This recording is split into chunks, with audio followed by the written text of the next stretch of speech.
আচ্ছা, আপনি কি চাকরি করেন? তাহলে আপনার নিশ্চয়ই এমপ্লয়িজ প্রভিডেন্ট ফান্ডে অ্যাকাউন্ট রয়েছে। এই প্রভিডেন্ট ফান্ড অ্যাকাউন্ট ঠিক কতটা গুরুত্বপূর্ণ তা আপনাকে নতুন করে নিশ্চয়ই বলার দরকার নেই। আপনার ভবিষ্যতের সঞ্চয়ের অন্যতম প্রধান ভরসা হলো এই প্রভিডেন্ট ফান্ডে জমা হওয়া অর্থ। প্রত্যেক মাসে বেতন থেকে একটা নির্দিষ্ট পরিমাণ টাকা কেটে জমা হয় এই প্রভিডেন্ট ফান্ড অ্যাকাউন্টে, আর অবসরের পর সেই তহবিল থেকেই মেলে পেনশন। আবার অনেকে 60 বছর হওয়ার আগে চাকরি ছেড়ে দেন। আচ্ছা, আপনি যদি এমন করেন তাহলে প্রভিডেন্ট ফান্ডের ওই টাকা আপনি পাবেন কি, বা কত বছর চাকরি করলে আপনি ইপিএফও থেকে পেনশন পাবেন? নমস্কার, আপনি দেখছেন TV9 ডিজিটালের বি ফর বিজনেস, আর সঙ্গে রয়েছি আমি সুপ্রিয়। এমপ্লয়িজ প্রভিডেন্ট ফান্ডের একটা অংশ হলো এমপ্লয়িজ পেনশন স্কিম। অবসরের পর এই স্কিম থেকেই মাসে মাসে পেনশন পাওয়া যায়। তবে বর্তমান প্রজন্মের অনেকেই 20 বছর বা 30 বছর চাকরি করেন না। কি করেন তারা 60 বছর হওয়ার আগেই চাকরি থেকে অবসর নিয়ে নেন। আচ্ছা, এমন করে কেউ 10 বা 12 বছর চাকরি করার পর চাকরি ছেড়ে দেন, তাহলে কি পেনশন পাবেন তারা?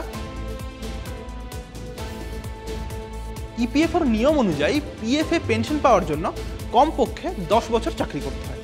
যদি তার কম সময়ে কেউ চাকরি করেন তাহলে সে পেনশন পাবেন না।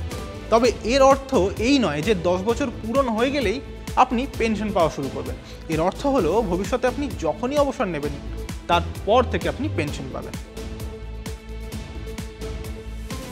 আপনার বয়স যদি 58 পার হয়ে যায় তবেই আপনি পেনশনের জন্য আবেদন করতে পারবেন। কেউ যদি তার আগে চাকরি ছেড়ে দেন তাহলে কিন্তু তিনি সঙ্গে সঙ্গে পেনশন পাবেন না, তার জন্য তাকে অপেক্ষা করতে হবে যতক্ষণ না তার বয়স 58 বছর হচ্ছে। 58 বছর হলে তবেই তিনি পেনশনের জন্য আবেদন করতে পারবেন এবং 58 বছরের পর তিনি পেনশন পাওয়া শুরু করবেন।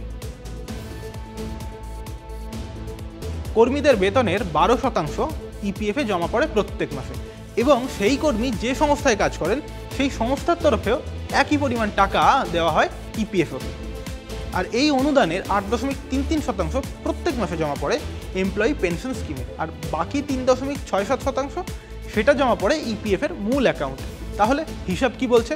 আপনার মাইনে যদি 10,000 টাকা হয় তবে সেই মাইনে থেকে 1,200 টাকা কিন্তু প্রভিডেন্ট ফান্ডে জমা পড়ে, এবং আপনি যে সংস্থায় চাকরি করেন সেই সংস্থা আরও 1,200 টাকা ওই প্রভিডেন্ট ফান্ডে দেয়, আর তার মধ্যে মাত্র 833 টাকা জমা পড়ে পেনশন স্কিমে।